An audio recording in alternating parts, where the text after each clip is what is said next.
Alabado, glorificado, exaltado sea el nombre del Rey y Señor del universo, y espero también de tu vida y de la mía también, que es Jesucristo.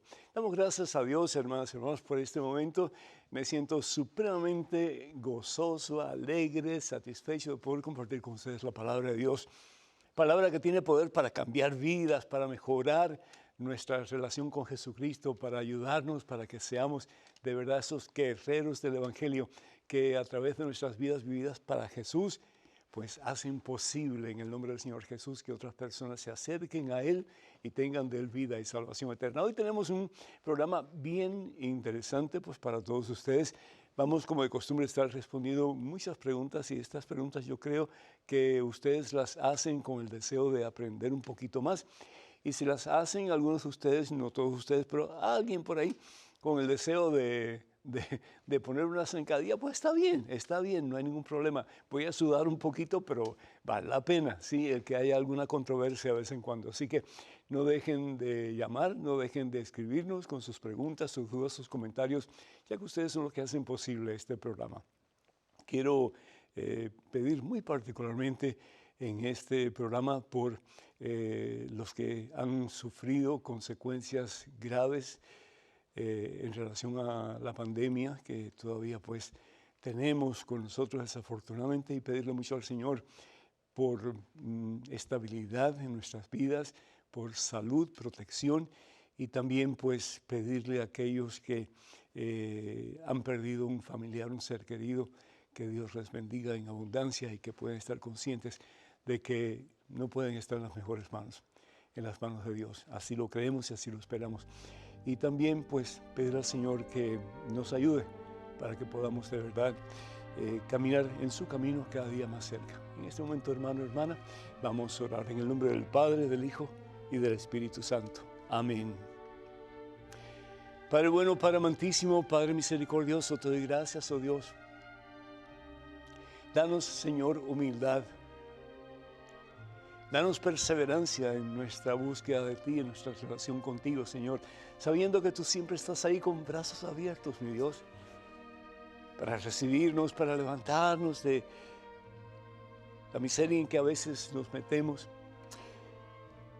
para sanarnos, Señor, para quitar nuestras heridas, a pesar de que bien sabemos, mi Dios, que todo lo que tú permites, siempre lo permites para nuestro bien.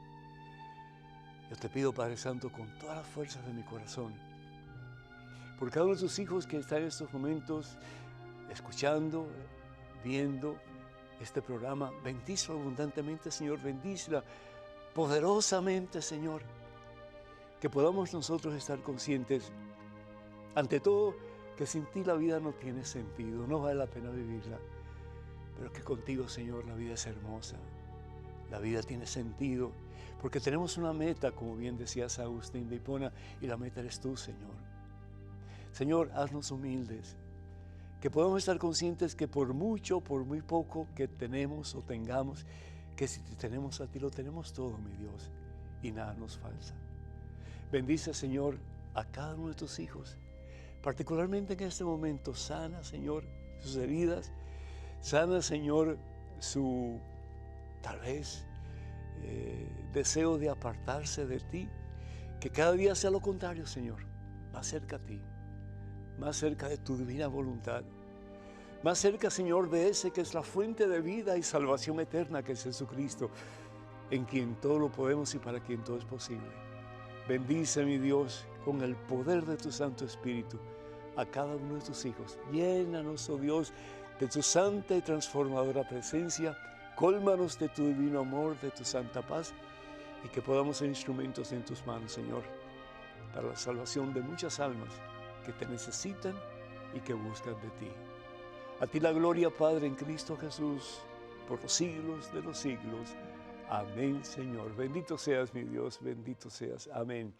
Damos gracias, hermanas y hermanos, al Señor por tantas bendiciones que hemos recibido de sus manos. Particularmente damos gracias a Dios por el poder estar juntos, ¿sí? Y que ustedes se sientan con la confianza de pedirnos nosotros que nos unamos a ustedes en oración. No se imaginan el privilegio que es para nosotros, pues levantar, elevar estas oraciones al cielo para pedir al Señor por todos y cada uno de ustedes. Y no solamente ustedes que nos piden oración, pero aquellos que no nos piden también, oramos por ustedes también. María de Chicago pide oración por su hermano que dejó de hablarle a la familia después que murió la mamá. Que el Señor bendiga a tu hermano María y que bendiga a toda tu familia y que los una, porque estoy seguro que si tu mamá quería algo, era que la familia se mantuviera unida. Pedimos por Tomasa de Dallas, Texas, que pide por su matrimonio, por su hija, que es autista, y por su hijo Roberto, quien es drogadicto, además por su esposo, que toma mucho. Pedimos al Señor por todos ellos, que el Señor los bendiga y los encauce en el camino de la salvación y la victoria que es Jesús. Amelia de Manassas, Virginia, necesita oración por un trabajo. Que el Señor abra las puertas para ti, mi hija, y que puedas encontrar el trabajo que te va a beneficiar a ti y que va a dar gloria a nuestro Señor. Armando de Queens, New York, pide para que se haga la voluntad de Dios en él. Tiene una novia en Colombia y le manda dinero. Pues pídele mucho al Señor que te guíe, que te dé sabiduría. Pídele al Espíritu Santo que te dé esa sabiduría y que te indique el camino, que te indique realmente si esa es la persona para ti o debes de, pues, estar abierto a la posibilidad de la relación de la persona que te va a hacer feliz y que es la que Dios quiere llevarte a ti para bendecirte. También pedimos por socorro de McAllen, Texas, pide oración por su familia, ya que están alejados, y por unión y comprensión, que el Señor los bendiga a todos y que el Señor los cimiente juntos en la roca poderosa que es Jesucristo el Señor. También pedimos por Jerebildo de Zacatecas, México, que pide oración por la familia Moreno, para que les vaya bien en la vida y por conversión también. Pues muchas bendiciones para todos y cada uno de ustedes. Y María de Boston, Massachusetts, pide oración por ella y por toda su familia. María, Dios les bendiga en abundancia. Y pedimos por todos aquellos que solicitan nuestras oraciones a través de la página de este servidor en Facebook. Cuenten siempre con nuestras oraciones y muchas bendiciones para todos. Y les recordamos, hermanos y hermanos, que los únicos medios oficiales en las redes sociales de este servidor, el Padre Pedro, son los siguientes. Primero que todo, Facebook. Y para inscribirse en Facebook o para ver la página de Facebook de este servidor, por favor vayan a facebook.com/ppedronúñez. facebook.com/ppedronúñez. Además, ahora estamos en Twitter y también en Instagram y en YouTube. Para comunicarse con estas aplicaciones, estas páginas, por favor vayan a @Padre Pedro Núñez, Padre Pedro Núñez. Y por favor tengan cuidado con perfiles falsos que piden ayuda económica en mi nombre. Eso nunca lo vamos a hacer a través de esos medios de comunicación. Hay una frase muy hermosa en el Evangelio, y esta frase está tomada del Evangelio según San Lucas, en el capítulo 8, versículo 16. Y dice así: dejen que los niños vengan a mí. Dejen que los niños vengan a mí. En el tiempo de Jesús, tanto las mujeres como los niños no contaban mucho.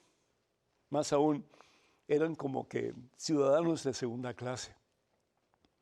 Las mujeres porque los hombres pensaban que ellos eran más importantes, porque ellos eran los que tenían pues la responsabilidad de llevar el hogar, de proveer por el hogar, de proveer por la familia, etc. Y además de eso, pues los niños como que eran una carga.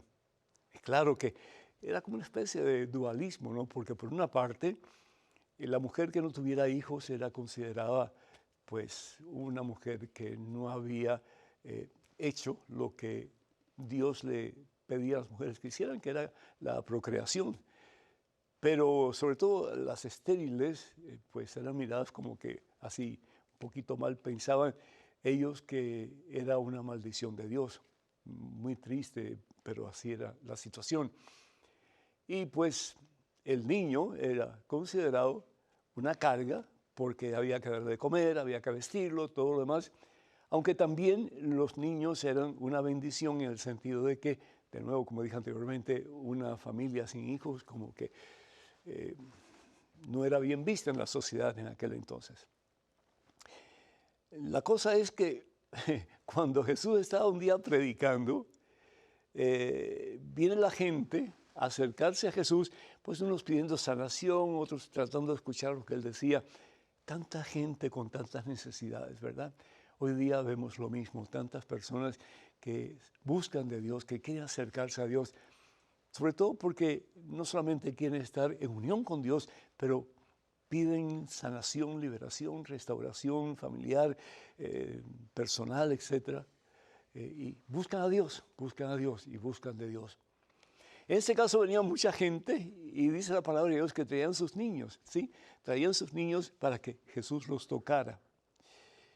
Y los discípulos, dice la palabra, empezaron a reprender a toda esta gente, a reprenderlos. Era como el cuerpo de seguridad de Jesús, los apóstoles, ¿sí? No se acerquen, váyanse, no, están muy cerca, denle lugar al Señor, etcétera, ¿no? Me imagino yo este tumulto de personas tratando de acercarse a Jesús y llevando a sus hijos, sus niños a Jesús para que Jesús los tocara. Y sin embargo, pues aquellos apóstoles que estaban pues inflados en su autoridad, diciéndole a todos ellos que se apartaran, porque el pobre Jesús ni podía casi respirar. ¿Y qué es lo que hace Jesús? ¿Qué es lo que hace Jesús? A mí me impresiona esto tremendamente, hermanos, porque lo que hace Jesús es reprochar no a los padres que llevan a sus hijos, sino que reprochar a sus más cercanos colaboradores, a los apóstoles. ¿Y qué les dice? Dice esto, fíjense, dejen que los niños vengan a mí.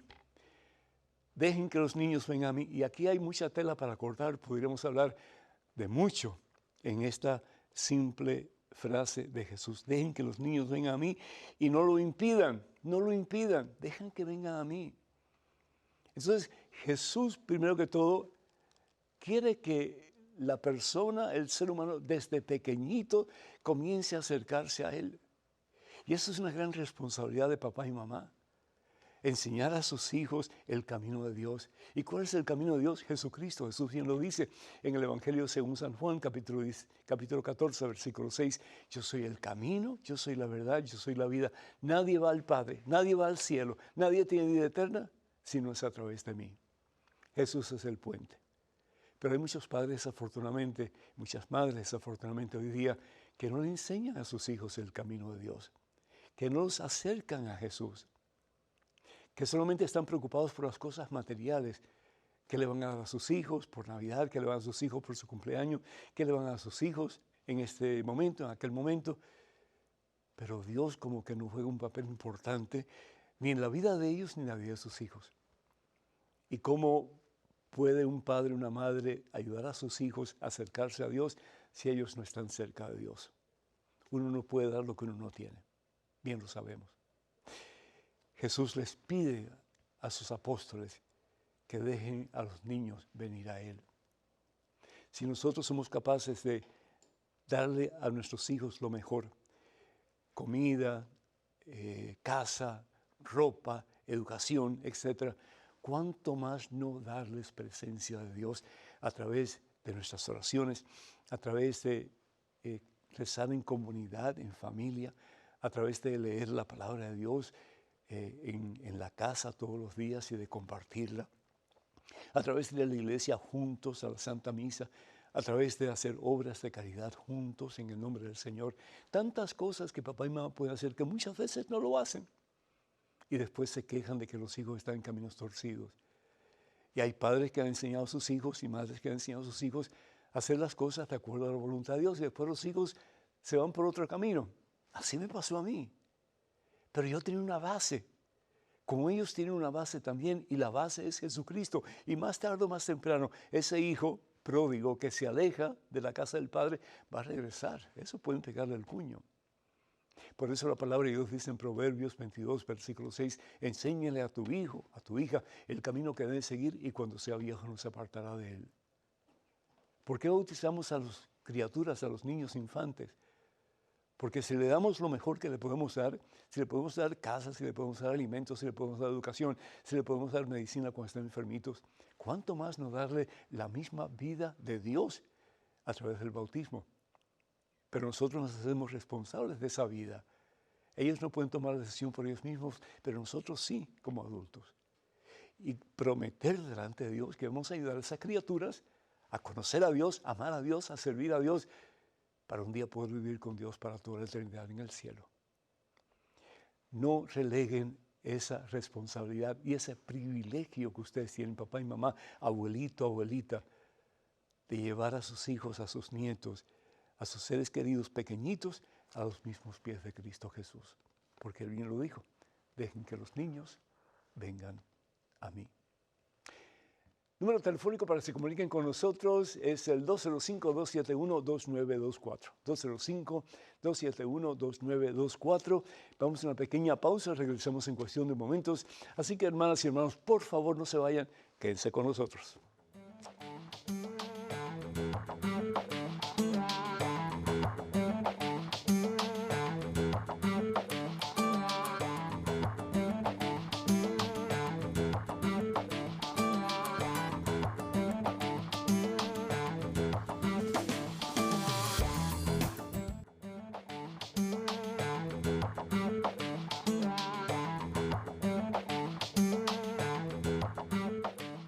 Bendito sea Jesús, Rey y Señor de tu vida, de la mía, así esperamos, ¿verdad?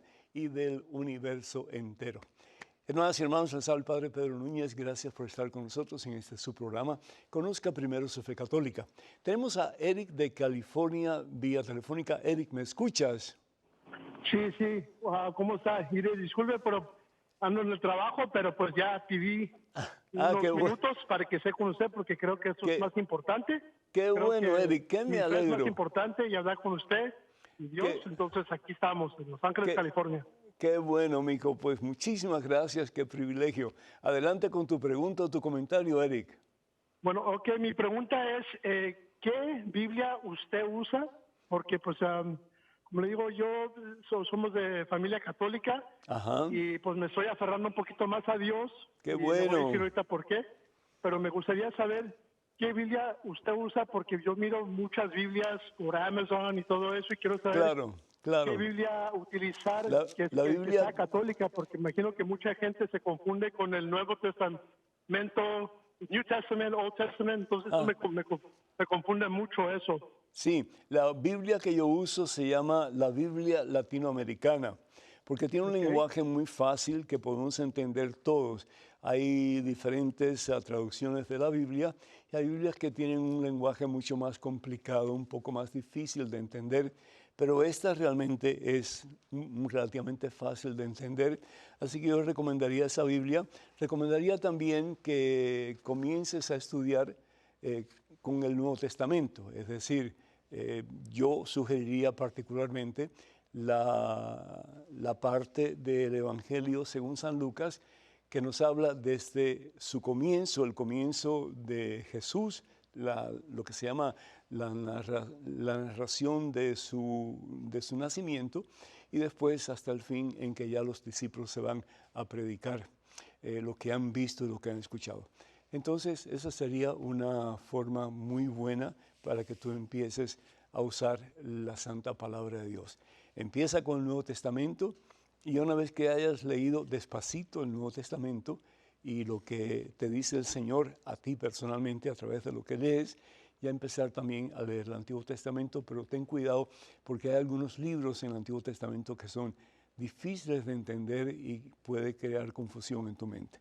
Siempre trata de que alguien te ayude, alguien que conoce la palabra de Dios y que está en relación pues cercana, muy cercana con lo que enseña la iglesia para que no te confundas, porque si no cualquiera te puede confundir y llevarte al error. Así que, y si quieres hacer preguntas acá, pues más que bienvenido, con todo gusto. Que Dios te bendiga, amigo. Tenemos un correo electrónico, una pregunta, adelante, por favor. Padre Pedro, todo el mundo dice que la mujer que aparece en Apocalipsis 12 es la Virgen. Hay mucha otra gente que dice que son las 12 tribus de Egipto. ¿Podría aclarar quién es esa mujer? Dani, desde Colombia. Dani, de Egipto no, de Israel, las 12 tribus de Israel. Sí. Pues son las dos cosas. Primero que todo, cuando el escritor del Apocalipsis, que se le atribuye a Juan, el apóstol, compone ese libro, ese escrito, pues había una persecución horrorosa en todo el Imperio Romano hacia los cristianos, y particularmente de Roma hacia afuera, ¿sí? Y muchos eran martirizados, muchos eran crucificados, hasta el emperador Nerón usó a muchos cristianos y los puso en cruces en su jardín para que, encendiendo sus cuerpos con fuego, iluminara el patio del emperador. Así que fue una cosa terrible, la cantidad de hombres, mujeres, jóvenes y niños que murieron por la fe. Pero sin embargo, quiero decir esto en paréntesis, que hoy por hoy mueren más cristianos martirizados por su fe en Jesucristo que en el principio de la era cristiana. Es horrible. Lo que pasa es que la noticia no habla mucho de esto y estamos nosotros en un tiempo de gran persecución, particularmente en el este del mundo en que vivimos.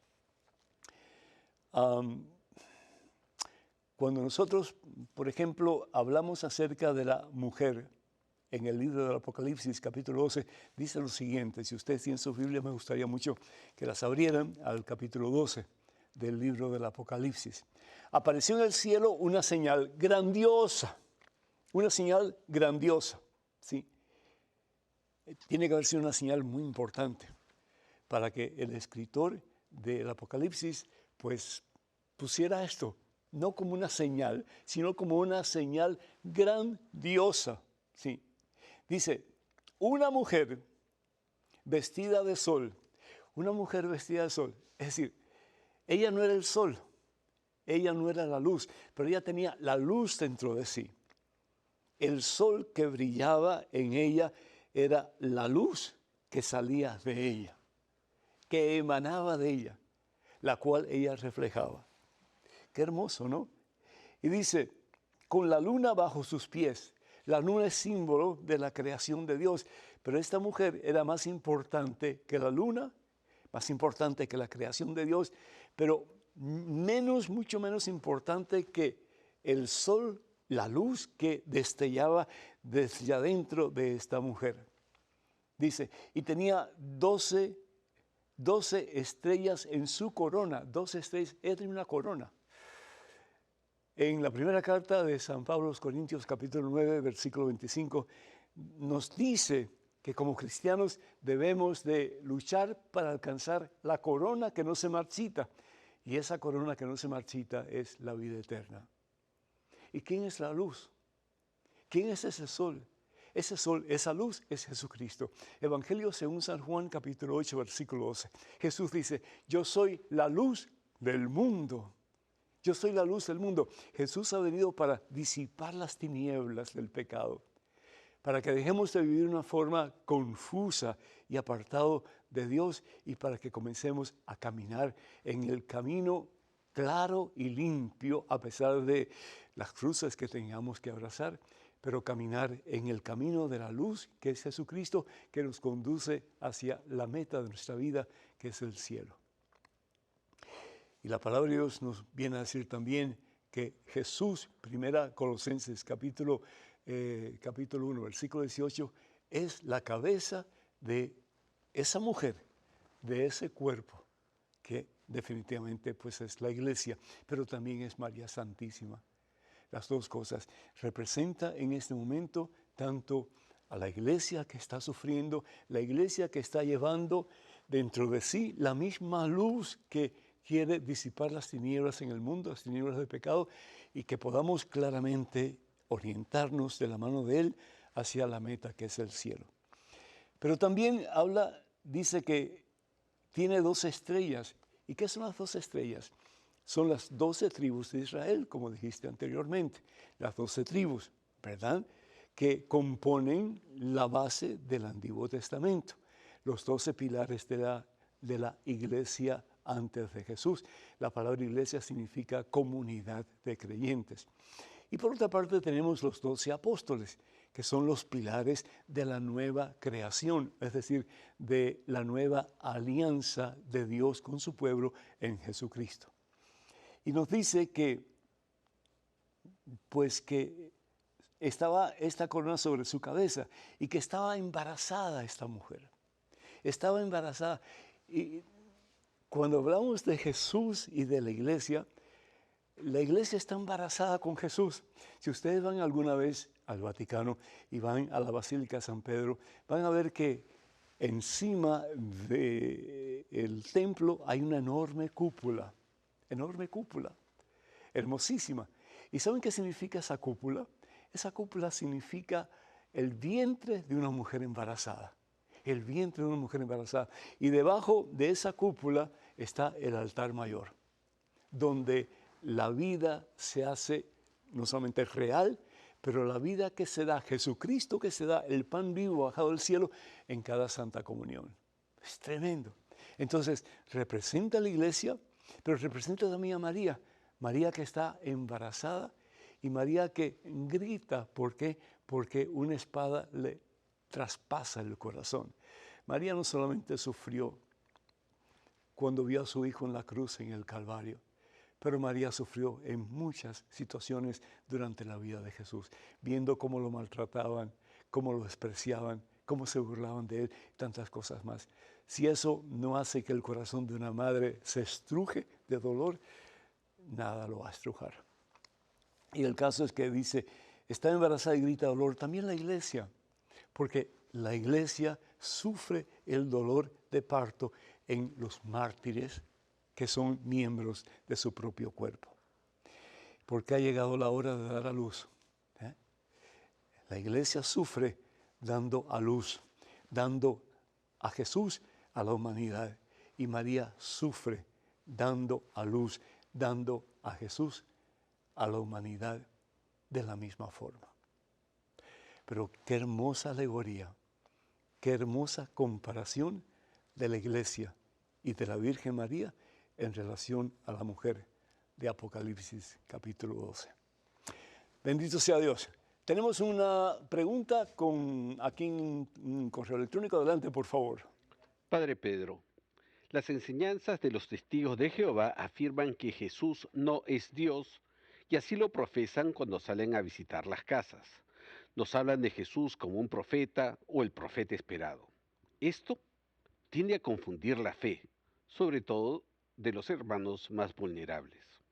Entonces, si Jesucristo no es Dios, ¿las citas bíblicas son blasfemia? ¿Será mentira lo dicho por Jesús? ¿O será mentira lo dicho por el hombre? Quisiera conocer su punto de vista acerca de lo expresado y así poder ayudar a quienes dudan. Atentamente, Álvaro, de Estado Zulia, Venezuela. Álvaro, Dios te bendiga. Si yo tuviera que tomar una decisión entre lo que me dicen los testigos de Jehová y lo que me dice la palabra de Dios de Jesucristo, créeme que le creería a la Biblia, que le creería a la iglesia instituida por Jesús para que nos dé a conocer la verdad y la verdad nos haga libres, como bien dice su palabra. Es decir, ellos están completamente equivocados. Y no solamente están equivocados, están en una herejía horrorosa que se llama adopcionismo. Herejía que fue calificada como una gran mentira prácticamente desde el principio de la cristiandad. El adopcionismo lo que dice es que Jesús fue creado, primero que todo, por Dios, a quien le llaman Jehová.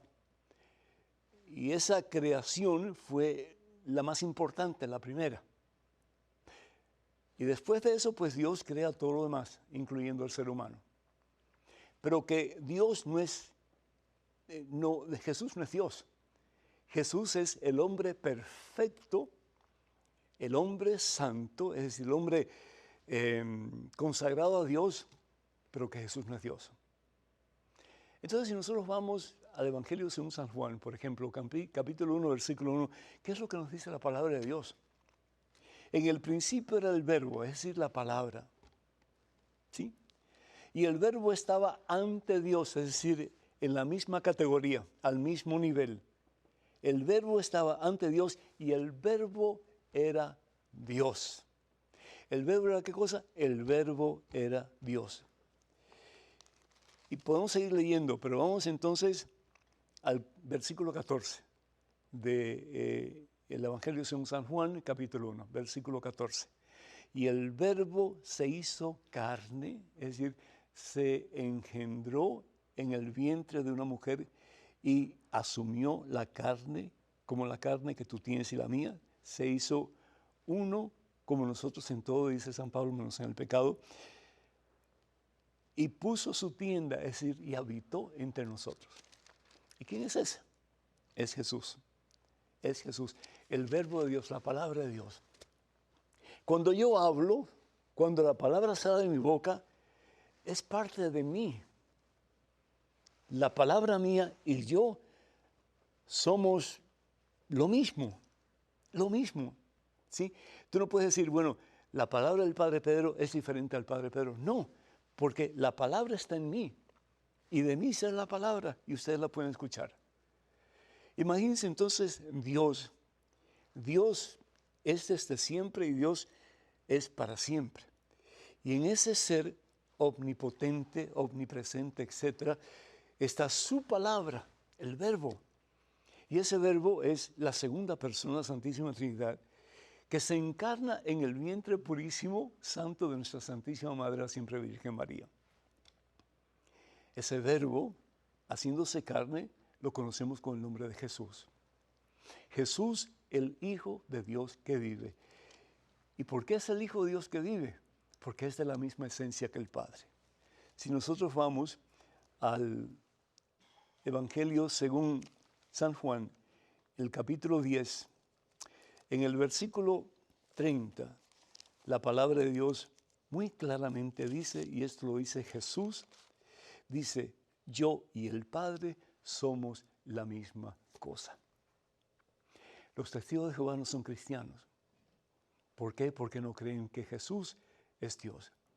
Si Jesús no es Dios, entonces Jesús es o un mentiroso, o un loco, o por otra parte tenemos que creer que Jesús es la palabra de Dios hecha carne, que Jesús está ante el Padre, de igual a igual con el Padre, desde siempre y para siempre, porque Dios ha existido desde siempre y para siempre, porque en Dios no hay principio y no hay fin. Y por eso San Pablo puede decir que Jesús es el mismo ayer que no tiene principio, hoy y siempre, porque Jesús es Dios.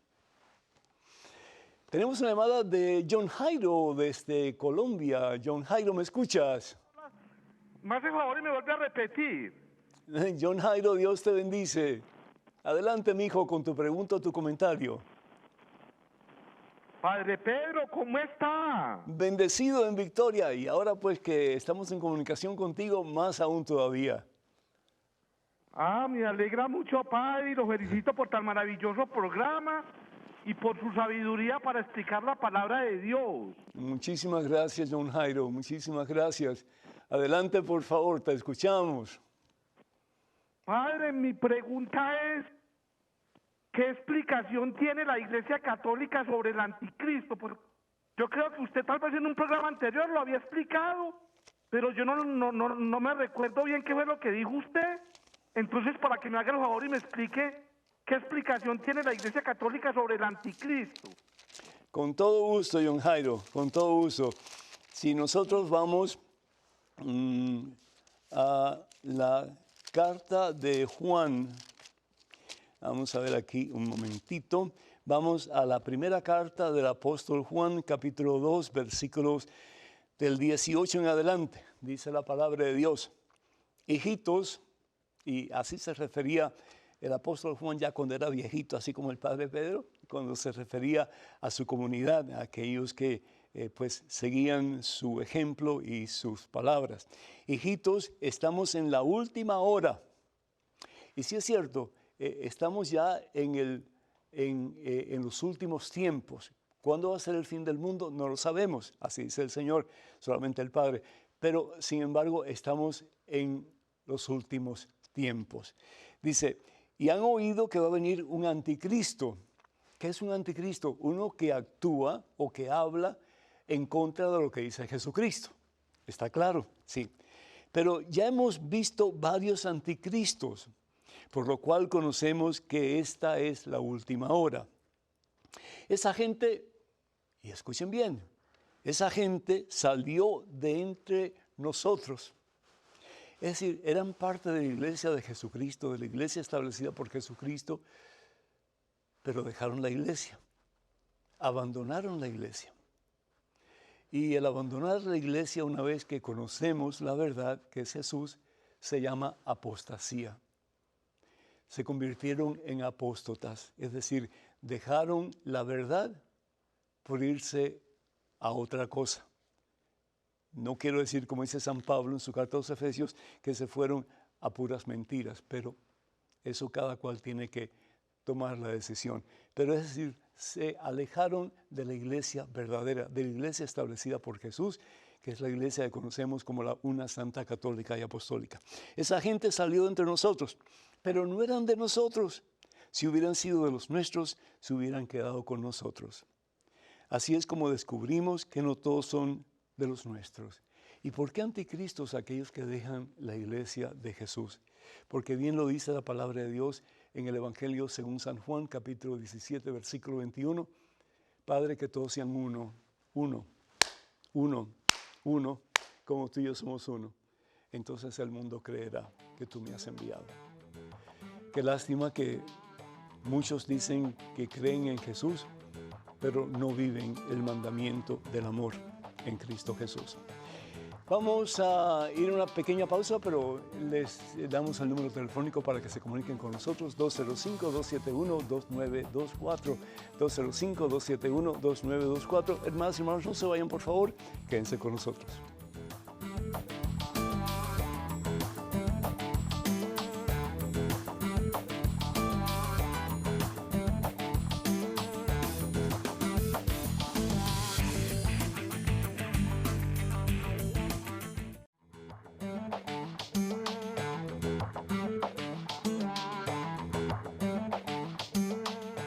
Gloria, alabanza y honor a Jesús, Rey y Señor de nuestras vidas. ¿Verdad que sí? Que Él es Señor y Dios de nuestras vidas. Pues ahí estamos luchando con la fuerza y el poder del Espíritu Santo para que así sea más y más. En estos momentos tenemos un correo electrónico con una pregunta. Adelante, por favor. Padre Pedro, estuve discutiendo con mi hermano algunos pasajes bíblicos y me vino la siguiente pregunta. ¿Cuántos hijos tiene Dios? No estoy hablando de los hijos mencionados en Juan 1:12.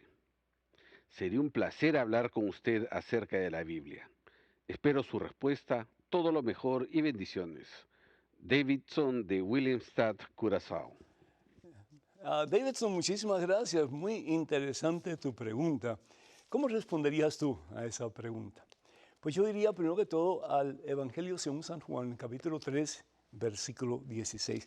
Que lo leemos y lo recitamos y hasta muchas veces nos quedamos dormidos meditando sobre eso, pero realmente, ¿qué es lo que nos dice la palabra de Dios en Juan capítulo 3, versículo 16? Fíjense, la palabra de Dios dice lo siguiente. Juan 3, 16. Así amó Dios al mundo, que dio, ¿qué cosa? Su único Hijo. Único hijo, no más, único hijo. Ahí te podría ya decir que he terminado con tu pregunta, dándote la respuesta. Su único hijo, el único hijo de Dios es Jesús. Por eso Jesús puede decir, como dijimos anteriormente, que en el Evangelio según San Juan, capítulo 10, versículo 30, dice el Señor, yo y el Padre somos la misma cosa, de tal palo tal astilla. Como existe ese refrán, ¿verdad que sí? Es decir, son de la misma esencia. El Hijo, somos nosotros todos hijos por medio del bautismo. Así nos dice San Pablo. ¿Sí? Hemos sido incorporados en el cuerpo de Cristo y por lo tanto, como células vivientes del cuerpo místico de Cristo, somos también hijos, pero adoptivos de Dios. El único hijo, el único que es de la misma esencia que el Padre, es Jesucristo. Por eso nosotros cuando lleguemos al cielo no vamos a estar unidos a Dios Padre, Hijo y Espíritu Santo en su esencia divina. Vamos a estar unidos a Jesús en su naturaleza humana, Jesús que en su naturaleza divina está unido al Padre y al Espíritu Santo porque Él es el Hijo, desde siempre y para siempre, desde toda la eternidad y para toda la eternidad. Entonces, el unigénito de Dios y no hay otro, es Jesucristo. Así amó Dios al mundo que dio a su único Hijo, para que todo el que cree en Él no se pierda, sino para que tenga vida y salvación eterna. De nuevo, podemos hablar mucho más sobre esto, pero creo que esto es suficiente. Nosotros somos hijos adoptivos de Dios por haber sido unidos a Jesucristo, el unigénito de Dios, en el bautismo. Romanos capítulo 6, versículo 5. Pero el único unigénito, y perdón la redundancia, es Jesús, el Señor. Tenemos en estos momentos correo electrónico. Adelante con la pregunta, por favor. Padre Pedro, siempre lo veo en la televisión y en Facebook. Estoy casada, pero mi esposo anda desviado de la iglesia, mientras yo sigo fiel a ella. Mi temor es estar comulgando y estar conviviendo con mi esposo, que no sigue comulgando. Quisiera que me aconseje qué puedo hacer. Yamilet. Yo te aconsejaría, primero que todo, que sigas comulgando porque necesitas la fuerza de Dios para poder vencer al Goliat en tu vida, que es tu esposo. Y acuérdate que David lo pudo vencer, ¿sí?, con una pequeña piedra, al gigante que estaba frente a él, que lo quería destruir. Pero o bien él te destruye a ti, o tú destruyes la falta de Dios que hay en él y lo llevas a los pies de Cristo Jesús. Entonces la comunión es imprescindible. Si tienes que confesarte, confiésate. Si le has hablado mal, si le has gritado, en fin, lo que haya pasado entre ustedes dos, pues confiésate y pide al sacerdote que te ayude con algún consejo que te sirva para llevar a tu esposo a los pies de Cristo Jesús. Mi consejo para ti, yo que realmente no conozco mucho tu situación, lo que es solamente lo que me has dicho, es que le pidas al Señor Jesús que te enamore de tu esposo. Pide al Espíritu Santo mucho amor para con tu esposo, porque qué pena que una persona que ha tenido la oportunidad de conocer a Dios le dé la espalda.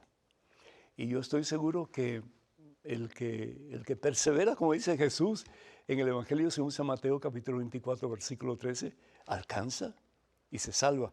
Pero no solamente se salva esa persona, que en este caso eres tú, pero toda tu familia también. Hechos capítulo 16, versículo 31, si tú crees en Jesús, te salvarás tú y toda tu familia. No desfallezcas, no te rindas. Con Cristo Jesús hay victoria. En estos momentos un correo electrónico, una pregunta, adelante por favor.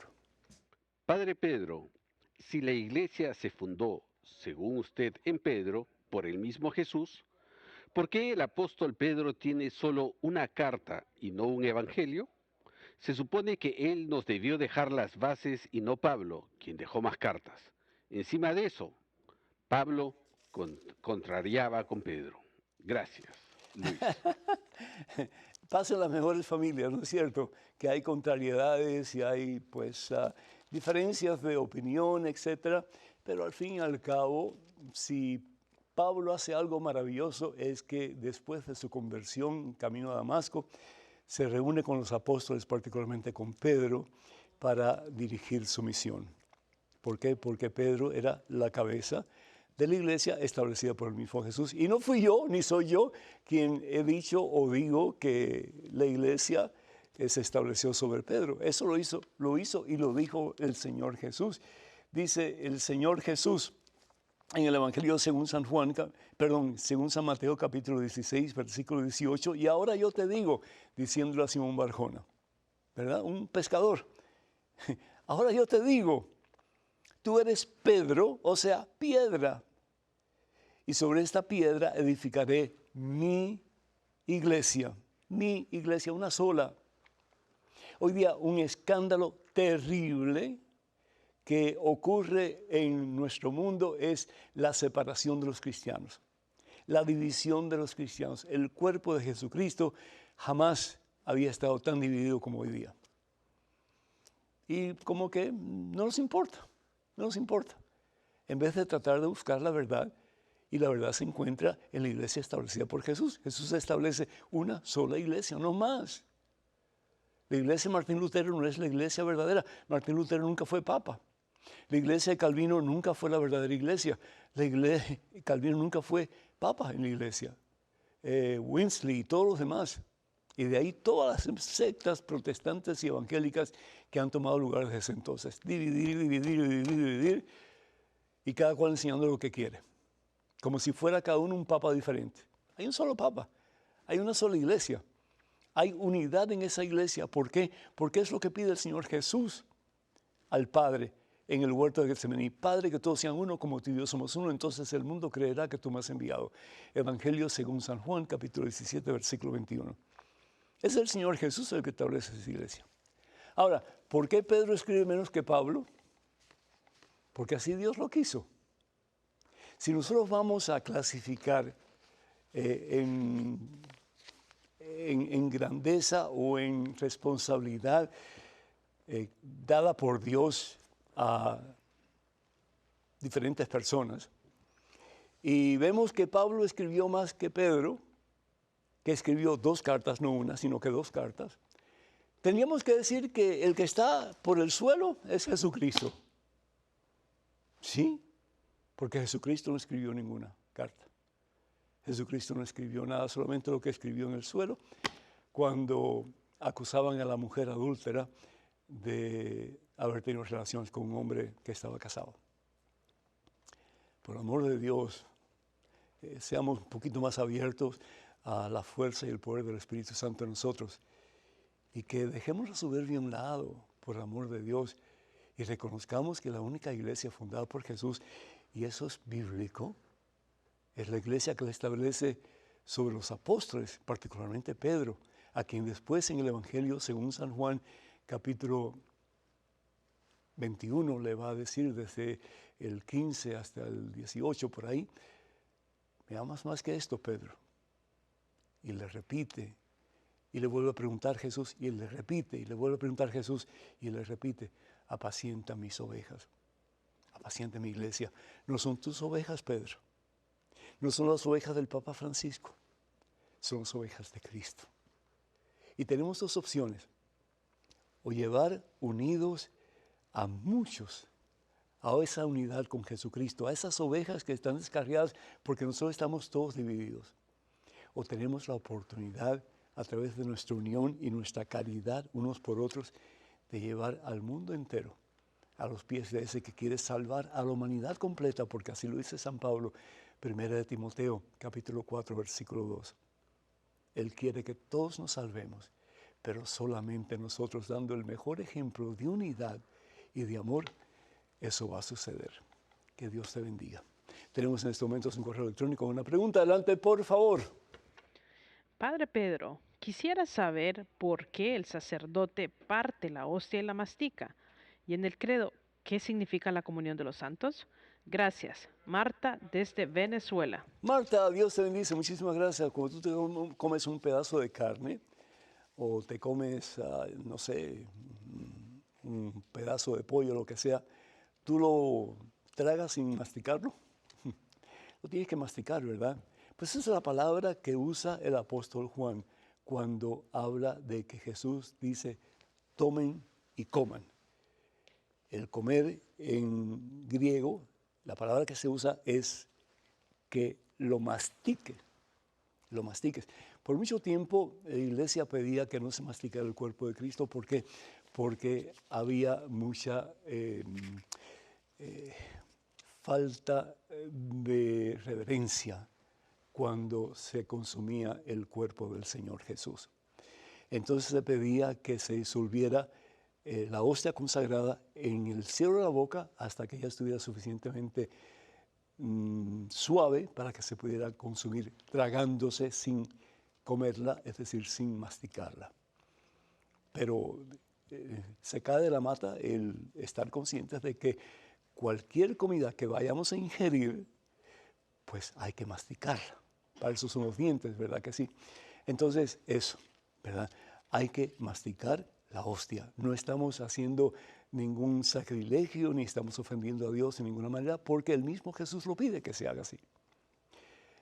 Tenemos que reconocer que ahí está el cuerpo de Cristo y que cuando masticamos el cuerpo de Cristo estamos ingiriendo al mismo Dios. ¡Qué maravilla! Y la otra cosa importante es que la comunión de los santos no es nada más y nada menos que la iglesia en su totalidad. La iglesia militante, que somos nosotros que estamos en este mundo, en la espera y en la mira de alcanzar la victoria total que es el cielo. La iglesia purgante, que son los que están en el purgatorio, dejándose purificar por el amor puro de Dios, y sí, pues con dolor, porque tienen a Dios tan cerca y sin embargo, pues no lo pueden alcanzar todavía. Y la iglesia triunfante, que son los santos, con S mayúscula, reconocidos por la iglesia o no, en el canon de la iglesia o no, pero que ya están gozando de la victoria final, que es el cielo en la presencia de Dios. Hay muchos que han sido canonizados, más de 10,000 por la iglesia, pero hay muchos, por eso tenemos la fiesta de los fieles difuntos y de todos los santos, en que se celebra aquellos que hayan alcanzado el cielo, aquellos que están en purgatorio en su camino hacia el cielo. Queridos hermanos, tenemos una gran noticia, buena noticia, es que ya tenemos un nuevo libro que se titula Conozca más su fe católica. Este libro Dios me lo dio para que lo escribiera o compartiera con ustedes y responde a 100 preguntas sobre la fe católica, así que no dejen de adquirirlo.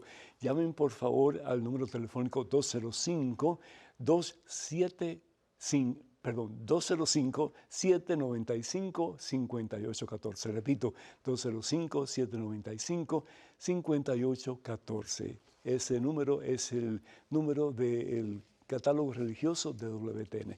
Escríbanos, no dejen de hacerlo con sus preguntas, sus dudas, sus comentarios a la siguiente dirección: padrepedro@ewtn.com. padrepedro@ewtn.com. Recuerden, hermanos, de apoyar este ministerio de radio y televisión, EWTN, a través de sus donativos cuando puedan. Esperamos que nos apoyen para seguir llevando al mundo la palabra de Dios. Y por favor, suscríbanse a la página de Facebook de este servidor si no lo han hecho, y recibirán información constantemente que les ayudará en su crecimiento espiritual. Comuníquense a esta dirección, facebook.com/ppedronunes, facebook.com/ppedronunes. Que el Señor los bendiga en abundancia y por siempre los colme de su santa paz, y que el Señor les ayude para que un día todos juntos estemos gozándonos en su presencia en el cielo. Que la bendición de Dios Todopoderoso, Padre, Hijo y Espíritu Santo esté con ustedes hoy y siempre. Que pasen un día muy feliz y hasta el próximo miércoles, Dios mediante.